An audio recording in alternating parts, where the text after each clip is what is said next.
Hi again, this is Landon Beum with Real TTV. Thanks again for tuning in. Today we are going to be talking all about Centennial, Colorado. So if you're clicking this video to watch it, to learn more about Centennial, to see if this is maybe the right city or the place for you to move to, then you're in the right video or at the right podcast. So we're going to go ahead and jump into it. And today I have another fellow Griffith Home Team teammate of mine, Caroline, and we are going to chat all about Centennial with her today. So Caroline, why don't you tell us a little bit about yourself, your background, real estate, just give us a little intro about you and what you do. Yeah, I'm Caroline Kleckner, and I've been on the Griffith Home Team for about 2 years, but I've been a realtor since 2013. So I got started in the title business. I kind of wanted to get that background of what they do at closing, because when all those papers are being signed, I don't know what any of them were. So I was like, maybe I start here and go backwards. Nice. So yeah, I like that a lot, learned a lot. I'm very happy I went that direction. And then, I've just been selling real estate ever since. Yeah, that's awesome. Yeah. And you've been in Colorado for, you didn't start title in Colorado. Where were you? No, I did. Yeah. Oh, you did? Okay. Yeah. So I went to CU Boulder. Okay. And I've been here ever since. We moved to Vail for a little bit after college. And then after that, we moved to Denver and then Centennial. Nice. Ever Okay. since, yeah. That's awesome. Uh-huh. And so we have a local, not local, but you are currently living in Centennial. And so that's going to be awesome to kind of get your perspective. I obviously help a lot of people buy and sell homes in and throughout Centennial like you do, but I've never lived there. So that's why I was like, you know what, this would be good for us to kind of break this down and talk about it. So before we get into the podcast itself, as always, we're just going to do a quick tease for the Houses of Horrors segment, which is the last segment of the podcast. So stay tuned to the end. But my little teaser for it is the moment when a sewer company almost blew up my whole deal for myself and the seller that I was working with. And so, it almost got incredibly messy, but it ended up working out. So we'll tell about that at the end. But what about you, Caroline? You have a crazy story that you've experienced that you can tease with? I think the worst one, obviously in Colorado, there's a lot of foundation issues, right? But we went into one house that was the worst I've ever seen. Really? Oh, I can't wait to hear about it, because I've seen some rough ones too. Oh, man. Especially if you can tell without even having an inspector there that there's issues. Yeah. Oh, yeah. Yeah, that's a big deal. It's very common, but this one took the prize. Was it recent? I'm just curious. No, it was probably 2018. Okay. I think I saw one this year that I was curious if it happened to be the same one, but it's not. So it was very bad. Okay, well, let's just get into it and start off with the first segment, which is probably why a lot of people would be clicking or wanting to watch this video. And that's, what is Centennial and why should I consider moving there? Yeah, Centennial is my favorite city. It's really, I think the location is the best, right? Yeah. So you get kind of the best world of close to the airport, close to the mountains, close to downtown Denver and DTC and the light rail. And it's very suburban. It's an older area, lots of nice restaurants. Very developed. And then the school districts, obviously, have a big draw, Cherry Creek and Littleton. Yeah. So, we're so happy here, and there's so much to do. And I just feel like it's the perfect. Yeah, that is true. And that's kind of been my experience too, is a lot of people that I work with that gravitate towards Centennial. Mm-hmm. It's usually because of the location. Either they work in Denver or maybe in the DTC area itself, the Denver Tech Center, and they like being very close to work or have a quick commute. Right. Or like you said, I mean, it's got quick access to a lot of retail or malls or shopping or restaurants. The airport's not that far away. The location is pretty incredible. So, well, tell me a little bit more. You said the school districts. So typically Centennial and the Cherry Creek School District, from what I've seen, ranks in the top in the whole state. Is that what you probably send your kids to Cherry Creek schools, or what do you do and what have you experienced with the schools? Yeah. So Centennial is kind of a funny shape in the sense of, like, if you're looking at a map of Colorado and I-25 is like the main artery, Centennial like spans over the whole thing. It's like a long city. And Littleton is kind of the back, and then Cherry Creek is the other side. And so we actually live on the Littleton side, but my kids are 3 and 5s, but they'll go to LPS. And it's just a great district. I think Cherry Creek draws a lot of people from out of state, but Littleton it's highly also rated very as good. well. Yep. Right. There's great schools in both. So. And both, if I'm not mistaken, are Arapahoe County, right? Arapahoe, yeah. Okay, so you've got Arapahoe County, which covers Centennial and some of Littleton and some other areas. And then it's kind of split in half, you're saying. So on the west side, it's Littleton Public Schools. Right. And on the right side, it's Cherry Creek. I mean, there's more or less. Like I-25, there's a little bit of Cherry Creek on the west side. And so like Willow Creek and Homestead, those are Cherry Creek neighborhoods. But then you can go all the way up Arapahoe and get to almost Aurora, and that's still Cherry Creek. Yeah, like right under that Cherry Creek Reservoir State Park area, right? That's where you get a lot of that. What, because I know people who are looking at Centennial, this is probably something that they're considering because of the schools. What is the talk about? Like, why is it, from what you've seen, why do you think people care so much? Is it just because on paper, Cherry Creek Public Schools or Cherry Creek School District ranks so high? Is that? Yeah, I mean, the ratings, I think, are the biggest draw. Yeah. I mean, Cherry Creek High School, I think, is on a 10. Arapahoe, I think, is an 8 or 9. Yeah. Cherry Creek is very big, though. Yeah. So it kind of depends what you're looking for. That's why I prefer Arapahoe. Yeah.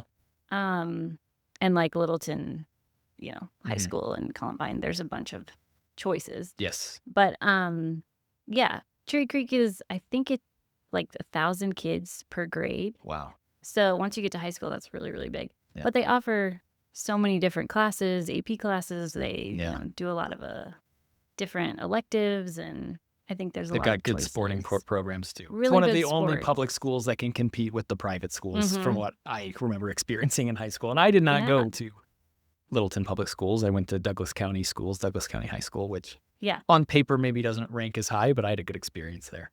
Yeah, I mean, that's a great school too. It's not like those are bad. Yeah. I think it just draws a lot of people to this Those area. parents who like really value the reputation in the high school and colleges and things and applications, that I think that goes a long way. So, okay, so the school district's great. Obviously, whether it's on whichever side it is, Littleton's great, and so Centennial's often ranked one of the number 1 school districts in the state.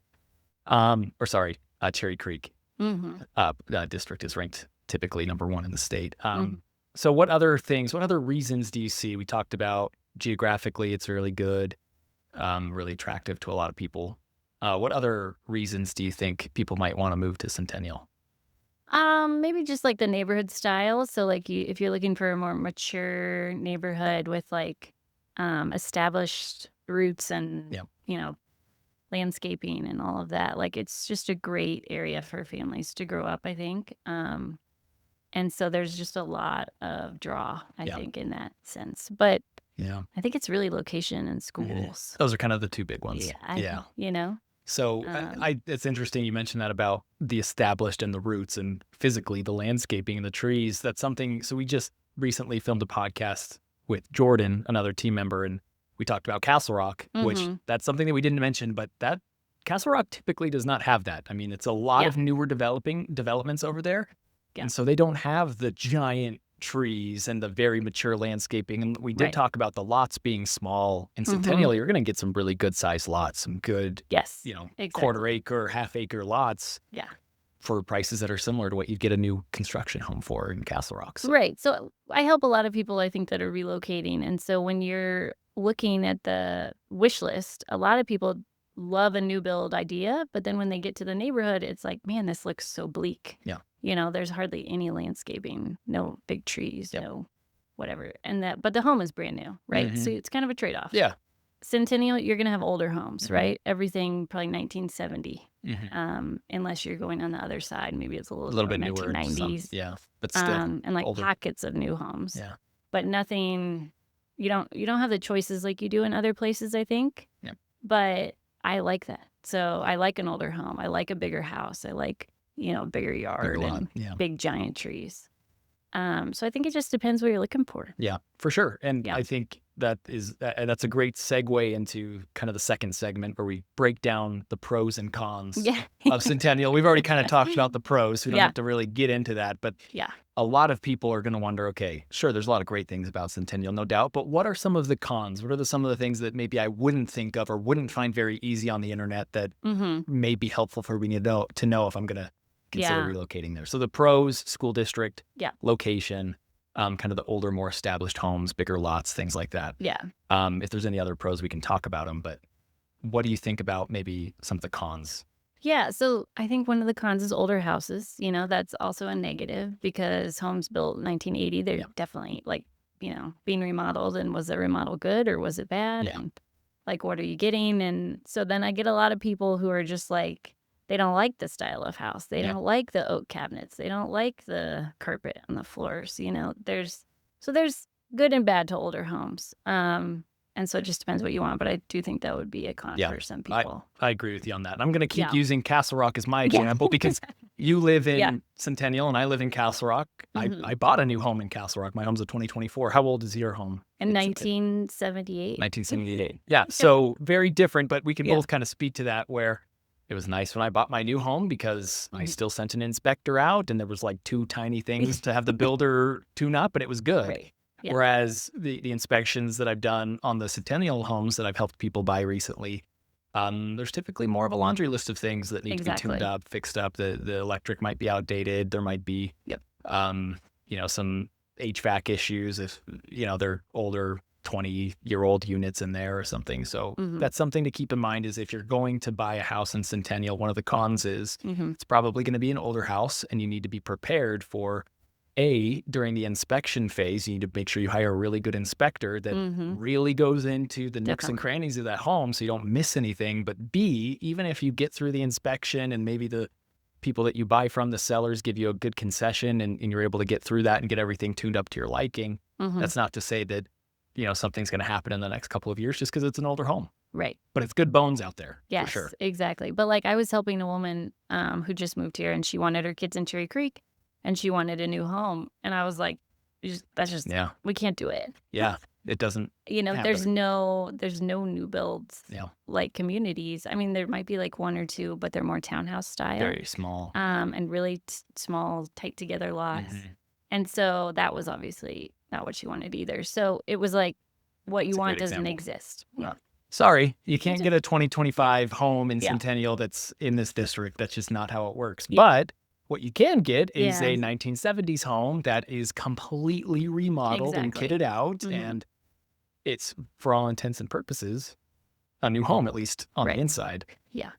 So there's definitely, there's a lot of that. I see a lot of house flipping in Centennial. I see a lot of big time remodels where if you didn't look at the outside of the home or the area that you're looking at the home in, you'd be fooled. You'd think that it really is a new construction because some people do a great job. Yes. Well, absolutely. There's some people do lipstick on a pig flips where it's this house isn't great, but they just put on new paint and I know. Yeah. So it's hard. You got to decipher which one you're in and did they do a good job or bad? And a lot of times you won't know until you live there for a year, 2 years, And that's just the risk with buying an older home is that there's going to be things, even with a home that's been tuned up and renovated.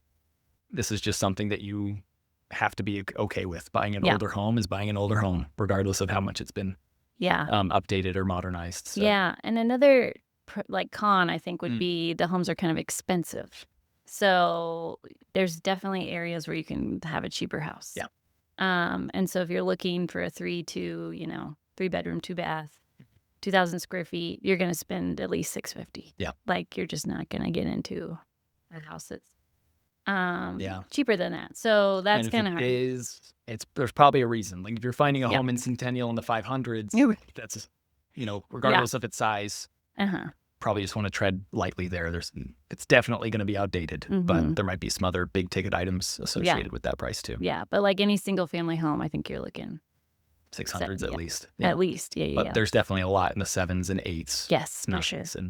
And that's one thing I was going to mention as a con too, is that I think the median house price out there is just going to be a bit higher than neighboring areas. Like Aurora, which is on even just South Aurora, which has got a lot of nice communities. Just right on that east side of Centennial, you're going to have a lower median house price. We're at north-ish of Centennial. You've got Inglewood, definitely, for the most part, at a lower median price. Well, and I think if you're looking Southeast Aurora, Castle Pines, Castle Rock, you could get 4,000 square feet, or Parker, and you could spend $800, $850. But in Centennial, 4,000 square feet, probably $1 million. Yeah. Or that's a big house for Centennial. 1.5. And they're there and they're beautiful, but you just have to kind of weigh your options of what you want and what's most important. On a price per square footage base, it's going to be higher, going to carry higher than a lot of surrounding areas. So yeah, that's another great con. Any other pros and cons that kind of come to your mind when it comes to Centennial? Well, I was kind of just thinking like, it's not perfect for everything, right? Like it's not the closest neighborhood to downtown. It's not the closest to the mountains. It's not the closest to DIA. So there's definitely things where like you could get better whatever if you go somewhere else. But it is nicely kind of a jack of all trades, maybe a master of none, but it has all those things. So it's got good location, not great location to the mountains, but it's good. It's better than we were in the last episode talking about Castle Rock. It's Aurora. Aurora. Auroras specifically. Yeah. But it does have kind of a little bit of everything, which is nice. I think one thing that I would say is a pro too is kind of along the whole housing vein is you can find really nice architecture homes in Centennial that you just can't find in other areas. Like if you like, one of the most recent Centennial purchases that I helped somebody with was a mid-century modern home. Yeah, and for sure. You just don't see that south of Centennial. Like if you have if you like those kind of more historic or more, if you have a specific taste of house or architectural style, Centennial, you'll find it. But the further you get, like, you will find it also in Denver, and it'll seep into Inglewood and Centennial. But as you drift anywhere further from Denver, you're just not going to get that unique, original, classic type of housing. So the cookie cutter suburban stuff. This is a taste of suburban without being necessarily smack dab in the suburbs. Yeah, and that's why I like it so much, because it is suburban, but on the edge of being urban. Yeah, for sure. So yeah, spacious because of that too. You're pretty urban, but you also have a good amount of space in between everybody. The traffic's not as bad as it would be if you were 10, 15 minutes north of, in the middle of Denver and stuff. So exactly. Yeah, that's good. Well, good. I think we kind of did a good job covering pros and cons of Centennial, just for what people would be hoping to learn about that they might not find easily on a Google search. So, okay, so let's just talk about some specific neighborhoods. What are your thoughts? I mean, are there any communities or neighborhoods within Centennial that you think are pretty so one of my favorite things, I guess, about Centennial is like finding the neighborhoods that have the pool, the tennis court, the HOA, the playgrounds. We have a lot of those. And so the whole community is very community based because they have, parades, they have kids events, there's a lot of stuff that just the neighborhood is doing. And so the neighborhoods become very close knit. Nice. And so that's a big draw. So Willow Creek, Homestead, those are both in Cherry Creek School District. Nice. But they have the same thing. So they have multiple pools, multiple tennis courts, big HOA, lots of family events and stuff. Another one would be Heritage Greens or Heritage Village. There's tons of choices, that are all very similar. And it just depends what you're looking for. So if you want the HOA, they're going to tell you, how you can paint your house, or you have to, keep your grass green. But if you don't want an HOA, there are other neighborhoods that you can do, like Ridgeview Hills, or several other options. That if you don't want the HOA and you want more freedom and you want to have a camper and a boat, park outside, there's also that flexibility. So I think there's a lot of choices, and it just depends what you want. If you're looking across the other side of I-25, there's Piney Creek and the Farm, and those are big, very popular neighborhoods. Up there. People really love living in the Farm.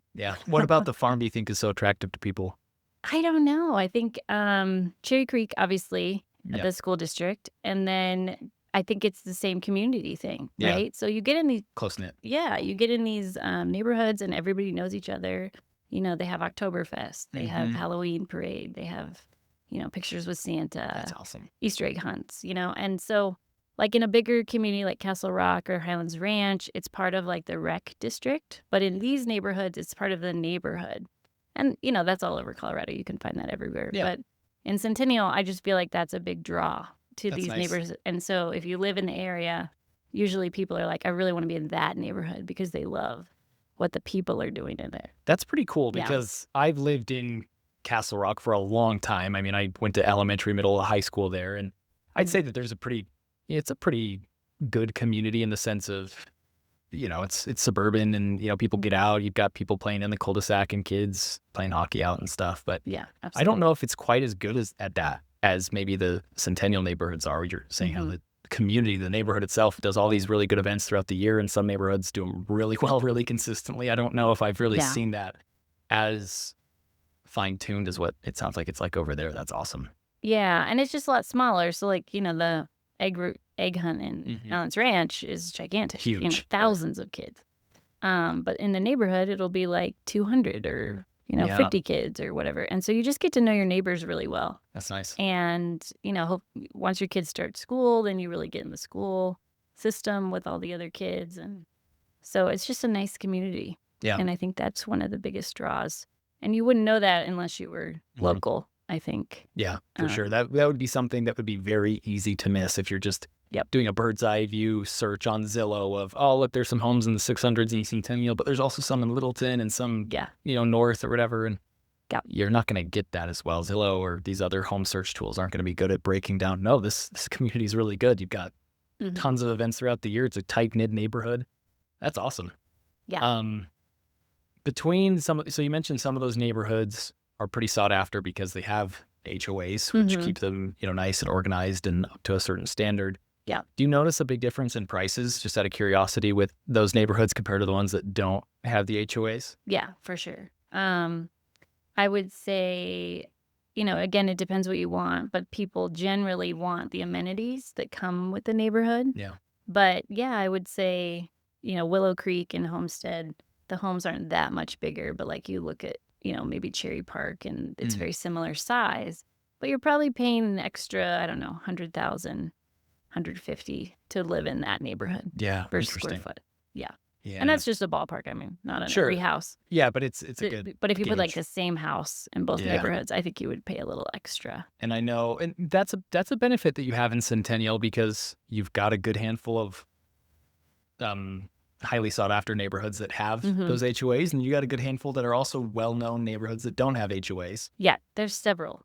Which Lots is of choices. good. Yeah. Because some cities out there, like it's like Castle Rock, Parker, if you find a neighborhood that doesn't have an HOA, you're pretty there's not very many. Yeah. It's very selective on how many neighborhoods don't have HOAs in some of these suburbs that have formed and grown over, on the outskirts of the Denver metro area. But that's nice. It gives people a good option of, okay, no, I really like the benefits of an HOA. I know that they can be a little bit annoying with my house color or whatever, but at least it kind of keeps my home value up and this, whereas other people could say, I like having a camper. I like having this. I like not being pushed around by an HOA. And there's good options for that too. So. Yeah. I think it just depends what you want. Like my husband has always been like, we are not living in an HOA community. Like I do not want somebody on my back, like telling me what to do.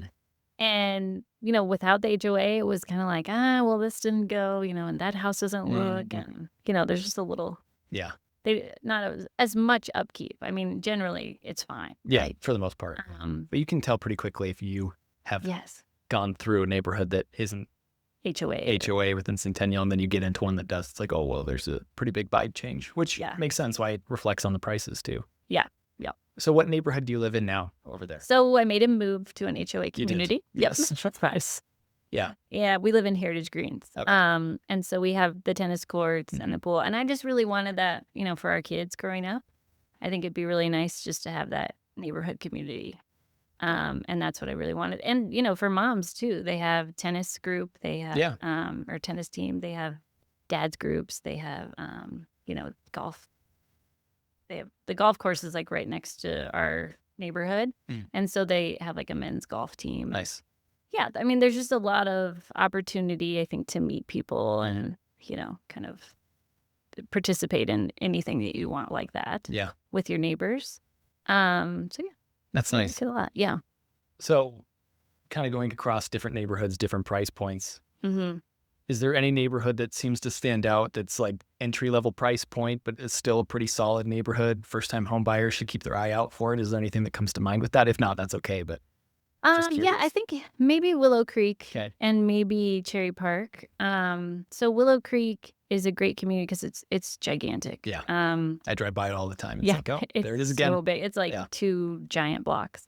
And they have a good range of homes. I would say maybe 700 to 1.2, Okay. right? Yeah. And so you might get a little bit of a smaller house, but it would be such a nice community to join, I think, especially if you're from out of town and you want that community feel. It's a really nice community, and they have a lot of amenities. Cherry Park is another one. I think they're non-HOA or maybe like a voluntary HOA. And they have a nice park and really big homes. And, I think you could get in there and be very happy. Yeah, that's great. Yeah. And what about on the complete opposite side? If you've got someone who's moving from maybe, say, California or some of these states, and they want to have kind of that luxury feel, bigger house, bigger lot, really developed, renovated. What comes to mind when it's more on the other side of the coin where it's like luxury neighborhoods? Yeah, so Heritage Grange is our neighborhood, and I think part of, like, half of it is very big. You could be on the golf course, spend, 2.5, or maybe low end 900, I think. But it, you get these giant lots, walkout basement, 5,000-6,000 square feet, like huge home. Yeah. I think Piney Creek has a really nice area, so you could spend $1 million easily over there, get really a like Piney huge Creek. lot. Yeah. I've seen, homes on an acre over there. Which is pretty incredible. Right. Given Like to how be so close it is close to to Denver. Yeah. Yeah. So it's like getting the lot and the house is worth it, in the school district. And then maybe Homestead is a big one. So they have a really nice place you can walk. It's called the open space. So a lot of the homes that like back to the open space are probably the most expensive. Yeah. Like $2 million. Okay, sure. But you can walk right at your door, walk your dog, and so people really like that, and it's a great community too. Yeah. Has all the amenities. Nice. That's a really good breakdown of just a bunch of different names of neighborhoods and communities, different price points, HOA or no. Yeah. School district in Cherry Creek. That's a really good breakdown. So any other neighborhoods that you think are worth mentioning that we haven't talked about?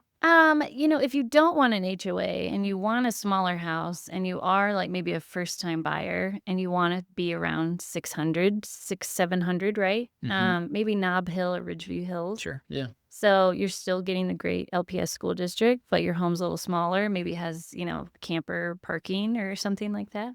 And so you have a little more freedom. Yeah. And I think those are still great neighborhoods. But at a better price. Yeah. For sure. And the other thing that I like just talking about housing or neighborhoods out there is that you've got a very wide spectrum of single family homes. Yes. Different price points. But you're also going to get a lot of options when it comes to attached homes, townhomes, condos, maybe even some paired homes throughout the city. But you've got a good list of a bunch of different places to go, which is nice because some cities, it's like, if you can't qualify to purchase a home at this much, you probably can't afford the city with the cost of living. So Centennial's got a pretty good wide range of budget that's very budget friendly, depending on what you're looking for. Sure. I mean, if you want a condo, I think you could go $250 to $500. Yeah. I think there's a ton for $400 or $450. And so, if you're kind of a grandma or grandpa that is coming to visit kids and you want a second home here, there's a ton of options for like a lock and leave setup of a townhome or a condo. Very low maintenance. Yeah. Or if you're, on the other hand, like looking to get your foot into real estate, it's your first home that you're looking to buy, and you maybe you really need the location or desire the location and the benefit and the other pros that Centennial has to offer, but you don't have the budget to buy a $700,000, $650,000 plus single family home. There's definitely options if you're willing to use kind of the condo or the townhome as a stepping stone to get into something bigger later, which I think is good. And a lot of them are a little bit bigger and have like maybe a little bit of yard in the back. Yeah. So I think you could get a townhome for under $500 and have a nice little yard. Yeah. Yeah, that's true. That's great. And that's something that many do not offer. So good. All right. Well, let's talk about things to do in or near Centennial. What do you think when people ask you, maybe it's some new client, new buyer that you met or something, or a friend that says, hey, what's there to do in your house or in Centennial? What comes to mind? Yeah, so I love the food options we have. I think a lot of Denver, proper has the best restaurants, but they're kind of bleeding into Centennial. I'd say so. Trickling down. which is nice. So they have like my neighbor Felix is really good. La Loma, Los Dos is great. Venice, Nolia, Denver Biscuit Company, Snarf's, good sandwiches. Yeah, Snooze. that's a lot, actually. That's a lot of good places. I mean, yeah, there's a ton. Yeah. And so I feel like if you're going on a date night or something and There's always something. yeah, and you can just drive, not very far and grab some good food. Yeah. Another place to eat that's really fun is the Perfect Landing. So in Centennial, there's the airport. It's like a private airport for private planes, no commercial access. But they do those like little flyer planes around too, you'll see.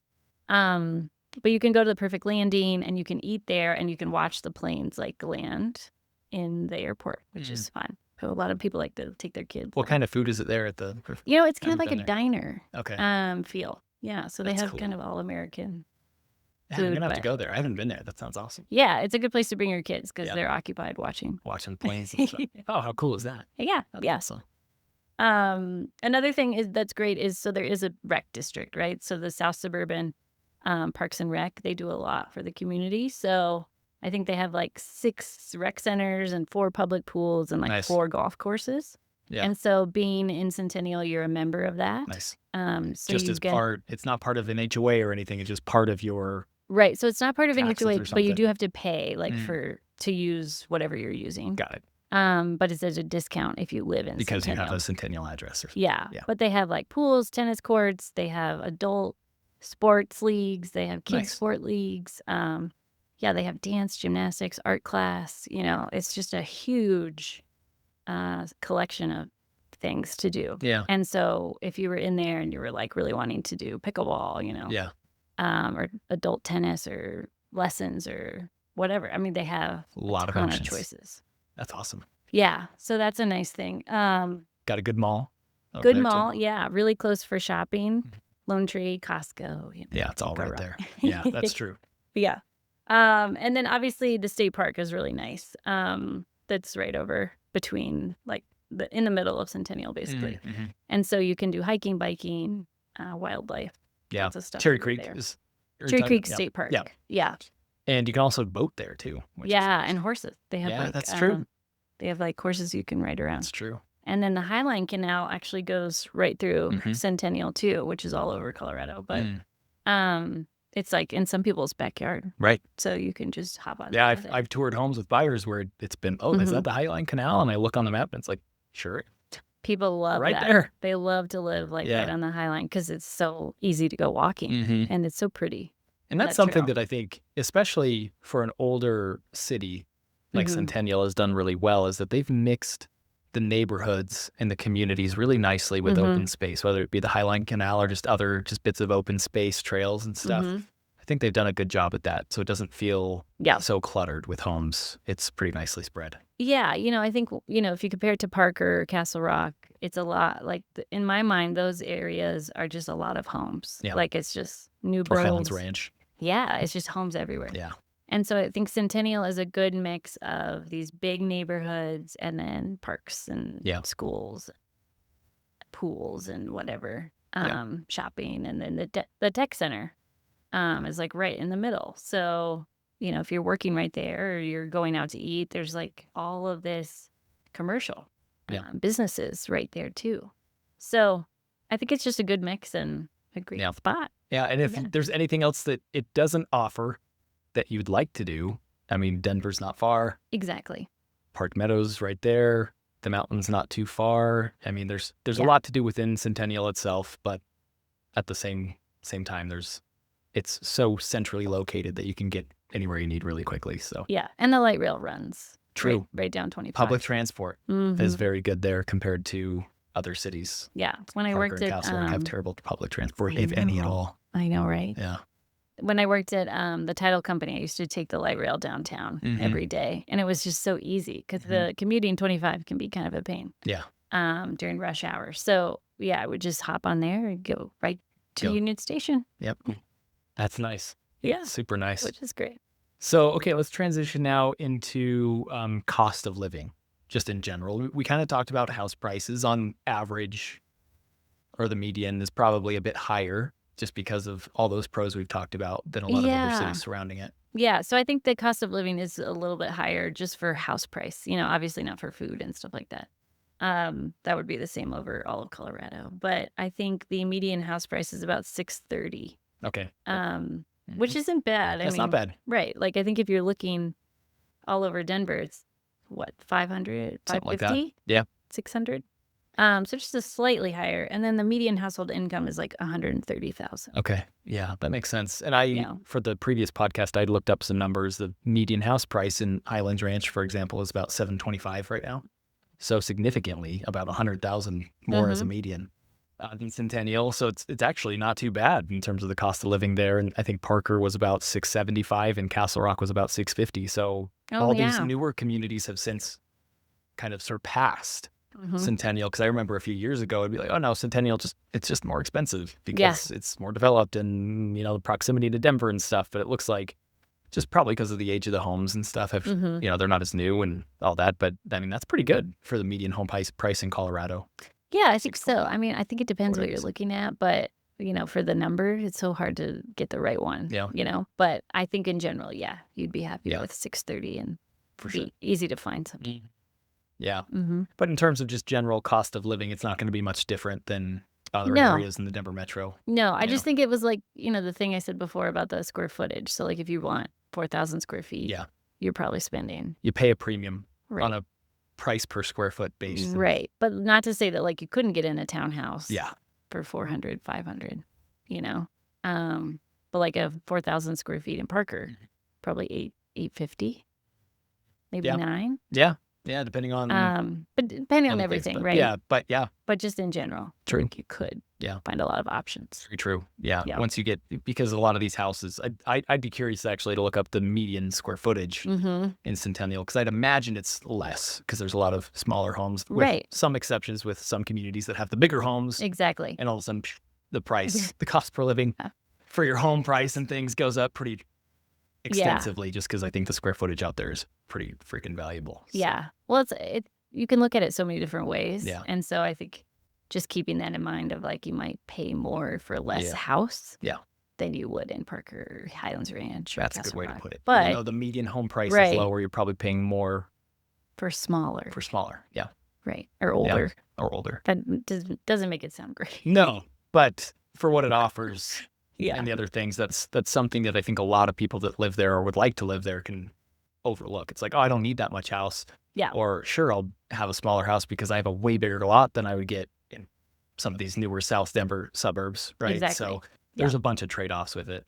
What about, and this is something that I truly don't know, and if you don't know, we can do a quick Google search here. Taxes, how do you think those compare to just property taxes and stuff? So I think they're probably a little bit less. Like well, there are a few metro districts in Centennial, but that was not a thing really when Centennial was built. Yeah. And so a lot of the big taxes, I think, in the South area of like Parker, Castle Rock, is from metro districts. Yeah. And so before those were really popular, we didn't have that. So I don't know the percentage. I think it's more than Denver. Yeah. Denver has the best taxes, but probably a little bit less for sure than like Castle Pines, Roxborough Park. Yeah. So in terms of cost of living, you're probably saving some there. And I think so. I think so too. Yeah. I think that's a good analysis of it.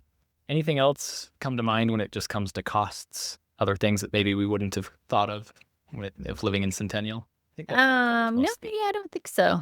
I think that covers it. Okay, cool. Well, we'll go ahead and wrap up here then with the last segment. Yeah. The Houses of Horror segment. Great. Gosh, I'm even forgetting right now do you remember what my teaser was? I can't even remember. Sewer line. Sewer line. Like, that's right. How much sewer line? Really gross house or something. Sewer lines. Okay, yeah. So I was helping an investor, and he had just flipped a house, and it wasn't in Centennial, but it was in Castle Pines. This one in particular, and so he had just done, and he's a serial investor. He's been flipping homes since the 90s, so he's really good at what he does. He's got good contractors and everything, and he did a phenomenal job on this one. And what ended up happening is, we got a contract on the home and we were moving forward to closing. Everything was going great. And then for one reason or another, the buyer at the time terminated on us. And I think they wanted us to pay $40,000 or something crazy for a roof. It was I just remember it was just a wild ask. But they had kind of been beating us up the whole time on every little thing, wanting receipts for every little thing. And it's like, he didn't get Home Depot receipts for every outlet that he put in. I don't have that. I'm sorry. So I think they were lawyers too, those buyers at the time. So they wanted a paper trail of everything. We didn't have it, so they pulled the plug. So we go back on the market and we get another buyer who was a lot more reasonable, exactly what we were looking for. We got a good price and we were moving forward to closing again. And they get an inspection done, and they wanted us to come back out. And so what had happened was, because of the flip, I think one of his contractors had accidentally put some paint down the drain. So there was like paint in the drain, like chips or something, that needed to be taken care of. And it's like, oh, sure, yeah, we can flush the drain or whatever they call it, jet it, I think is what they say. Hydrojetting. That's fine. So we sent out one of our contractors to go out there, a sewer company that's fantastic that I use all the time. And he went out and he jetted it and everything. And just so happened that the buyers had scheduled like another walkthrough and it happened to be at the same time as this contractor was there, which... no bueno. You don't really want your contractors there with the buyers, because they could say something that they don't really need to know. Not that you're lying or anything, but who paid that contractor to be there? The seller. Right. Who didn't pay that contractor to be there? The buyer. And so they were there together. And I think the contractor had made some comment about, oh yeah, it looks like there's a belly in the sewer line kind of thing. And he just kind of said it off the cuff.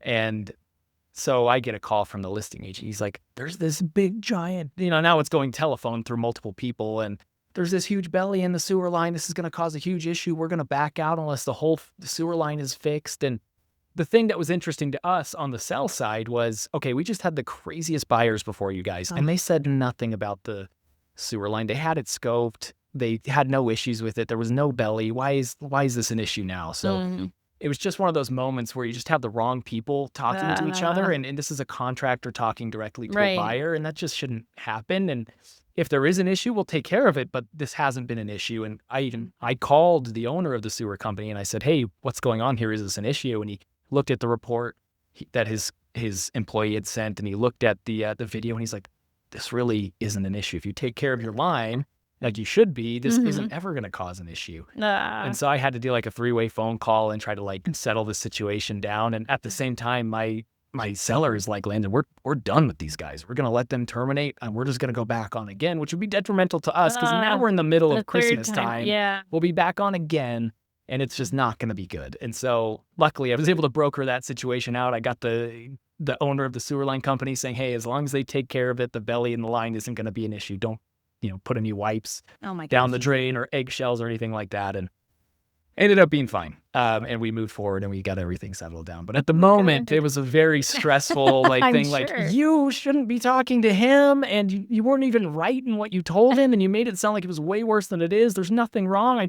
Your boss told me there's nothing. And anyways. Yeah. Oh, gosh. Just the classic middleman. Yeah, right? That we deal with. Oh, that sounds really bad. But it worked out. So. Yeah. How about you? Sounds like you had a pretty good story for us. So. Yeah. So I think it was like 2018, and I had some first-time buyers out, and we were looking, and this was like on the outskirts of Denver, right, like 225 and 25.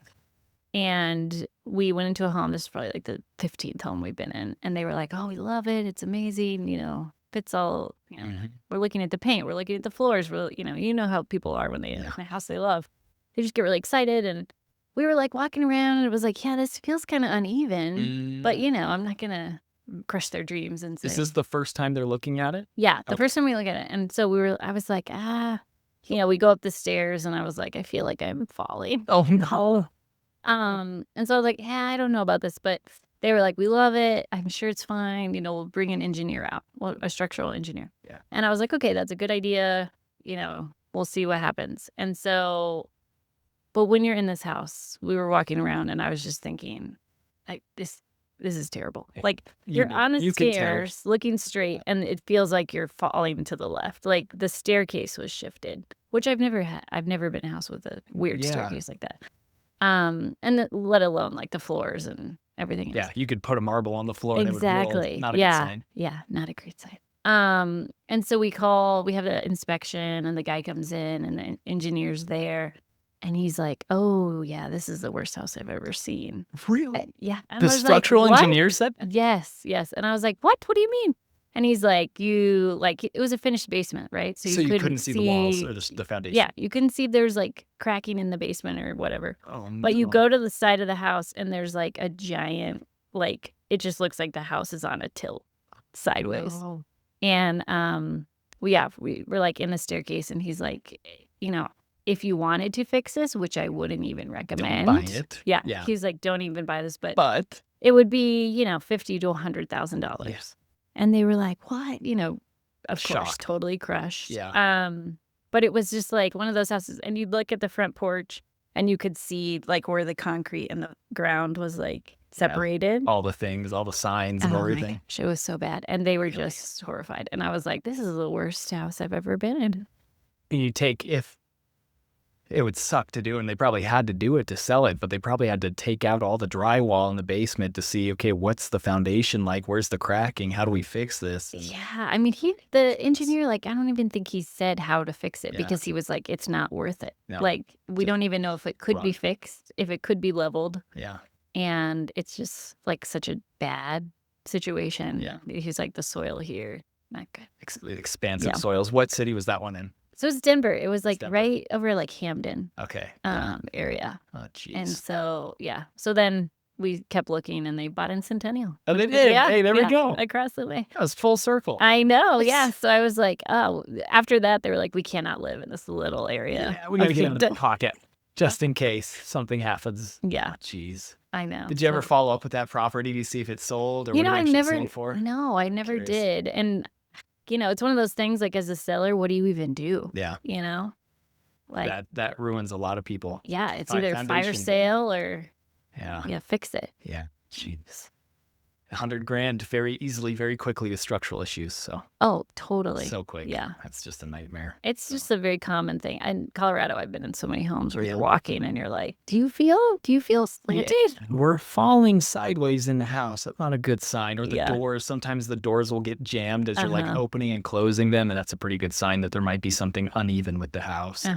Windows too can get jammed.